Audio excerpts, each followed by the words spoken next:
I'm thinking about like from a team or like an engineering function operations perspective, like what does an engineering function need to have set up in order to be able to like take advantage of like an like more of an elastic model versus having a long-term cloud commitment? Yeah, so we think that that's the offering that we're building. So like if you step back and look at the industry, like, and you look at how people are scaling their infrastructure today, we saw this massive gap in that. So there are these things called autoscalers, right? What is their job? Their job is when you need computers, they'll go and grab computers, but they'll do it within the parameters that you, the engineering team, have set up. So you have this natural human bias built into that selection process. You say, I know how to use these three types of computers. That's what I've used in the past. That's what I'm comfortable with. So I'm going to scale based on these three SKUs essentially. In AWS, they're called families or computer families, right? So, like an example of a computer family might be the M5 family, standing for memory optimized compute, fifth generation. And then that's what you use until maybe M6 comes out at some point. The problem with that is there's two problems. One, there's human bias, which we mentioned.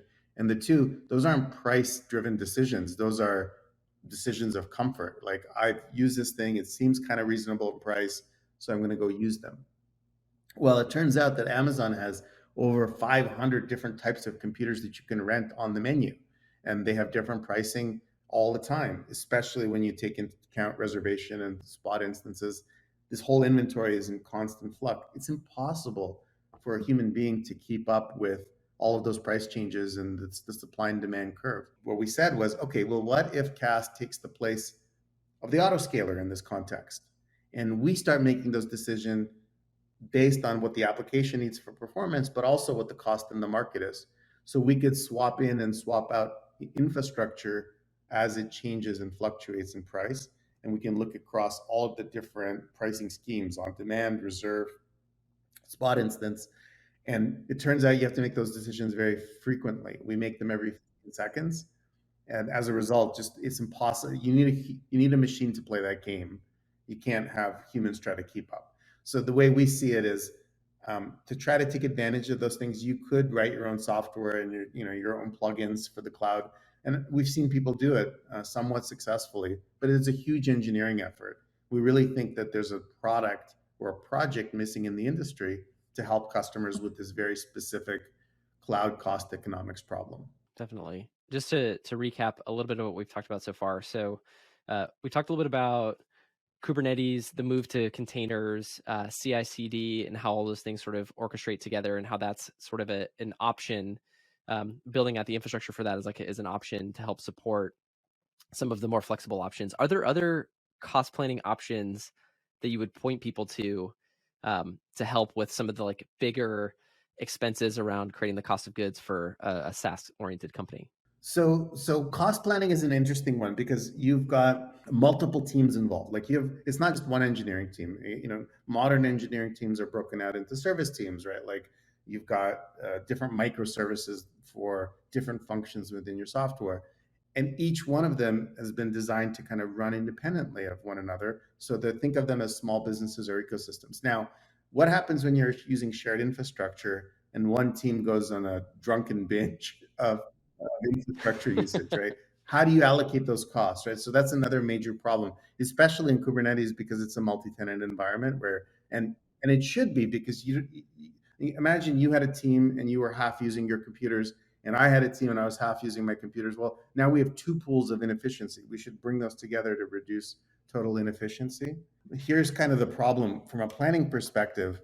When the cloud calculates your build, they do it as a batch process overnight. So they crunch the numbers, and then if you've had a huge spike in usage from maybe one team went haywire, as an example, you're only going to see that the next day, and then you have to take action. But by then, you may have already spent thousands or tens of thousands of dollars extra. So the key thing is to have real-time visibility, not just in the bill itself, but in the usage that composes the bill. So we recommend customers having real-time metrics and exposure in whatever metric system that they may be using. It could be a tool called Grafana or Datadog or cloud-native tools such as CloudWatch. But you need to have real-time visibility into your usage, and you need to have real-time visibility into every team's usage individually so that you understand what the root cause analysis is of a potential cost overrun or a cost spike.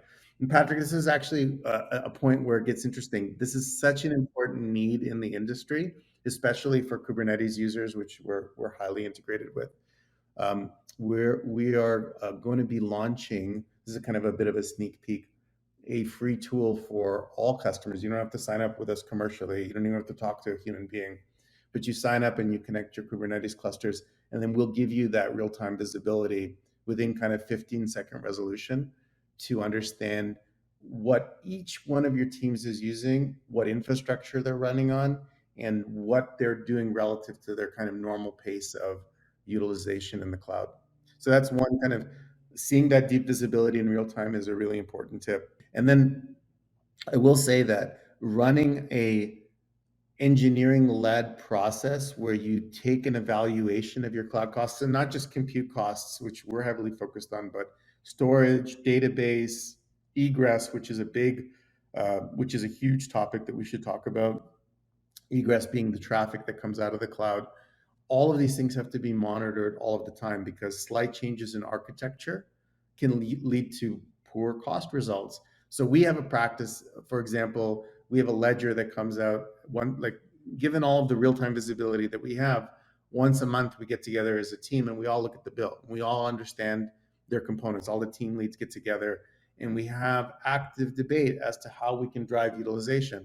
So I would say for the scale, for Cast as an example, for the scale of company that we're at, I'm really happy with our cost management discipline because we're continuously looking at it. Because if we fail at this as being a provider, how could our customers ever have hope in trusting a system like this?